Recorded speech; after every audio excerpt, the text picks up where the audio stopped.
Welcome everyone, welcome back. Today is going to be the recap of the first two games. So, first off, let's get an interview out of the way actually.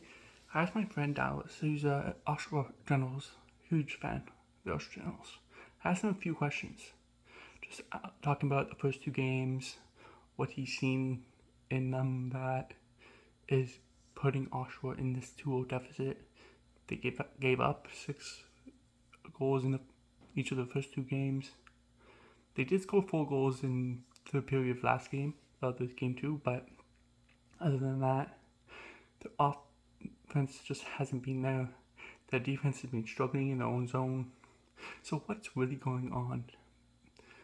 This isn't the Generals that we saw. Well, it actually kind of is the Generals we saw late in the year this year.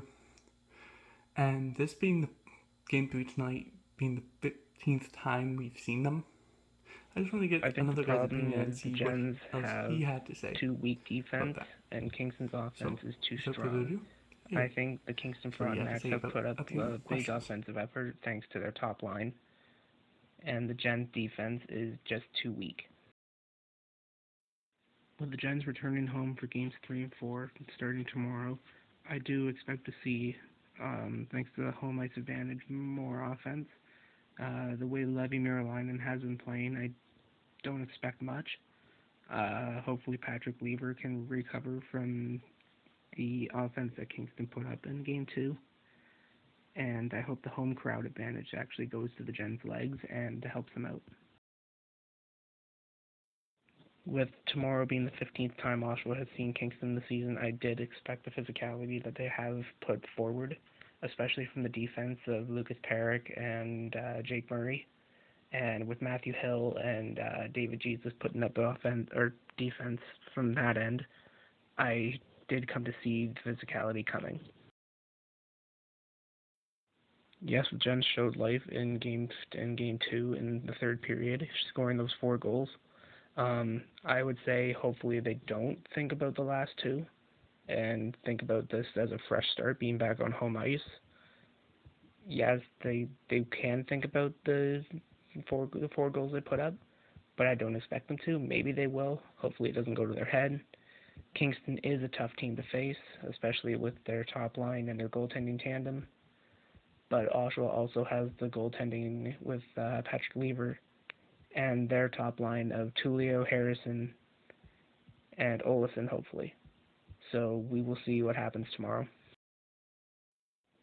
I'm just hoping that Oshawa can actually salvage a game or two at home and then take it back to the Leon Center, especially because Kingston is bringing a bus of fans Thursday, and I would like to see the Gens rally around the team tomorrow as well. And hopefully we send them packing back to Kingston with a 2-2 series. I think the problem is the Gens have too weak defense, and Kingston's offense is too strong. I think the Kingston Frontenacs have put up a big offensive effort thanks to their top line, and the Gens defense is just too weak.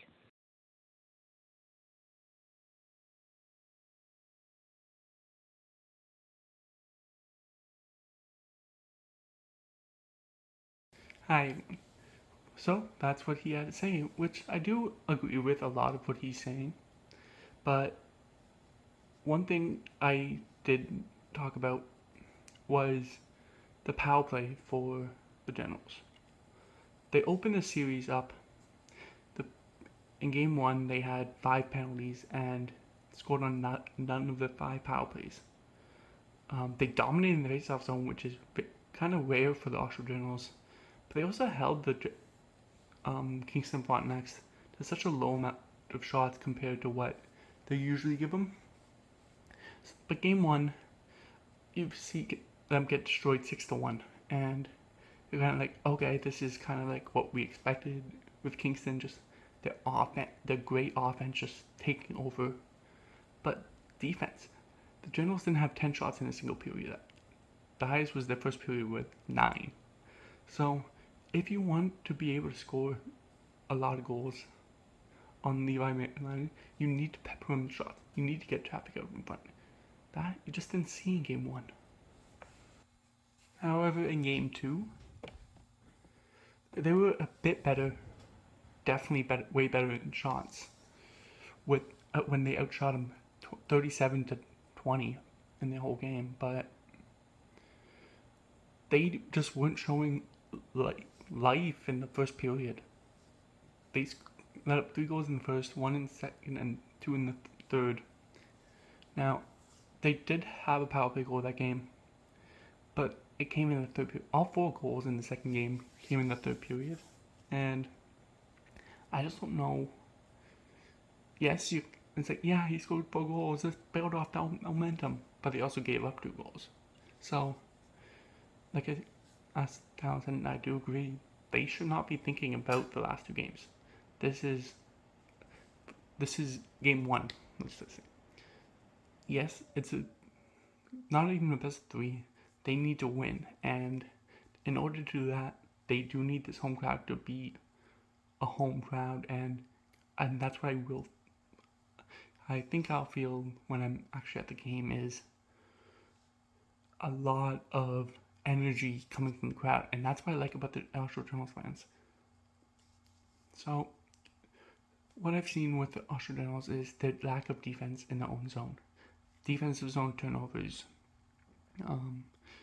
Some people are going to blame Lever, getting pulled in back-to-back starts for the first time in his career. Not a great sign. You're a young rookie. You're giving up a lot of goals in your first 2 playoff games.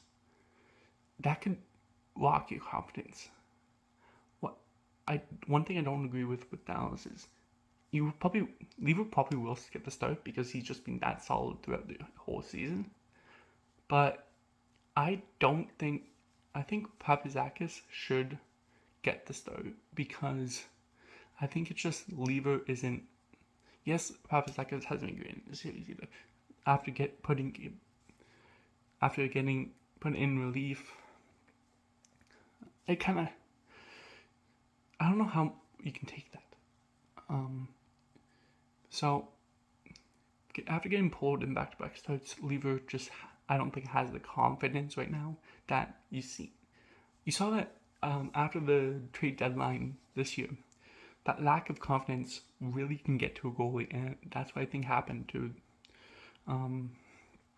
Lever, and that's why we had kind of a bit of struggle because we need that goaltending to be that solid. So the Generals are down 5-0 at one point in the third period, and I'm thinking, okay, are we just gonna have another blowout?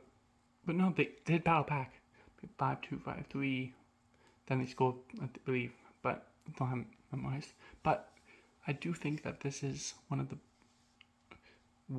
worst performances I've seen from the Generals. But I do think that they can turn around. It's going to be tough against a very strong defensive, strong offensively minded team like the Kingston Frontenacs with Lucas Edmonds, with Shane Wright. So yes, they have like Murray, even Jake Murray from the back end. Yes, he's a very solid defenseman, but he can put that puck in the net. So I do think that they can build off the 4 goals in the third period, but I don't think they should. I think they should just forget about it and move on and just play their style of game. If they play their style, the Generals play their style of game, then I think this series is far over. But anyway, thank you guys so much for watching, and I'll talk to you guys later. Peace.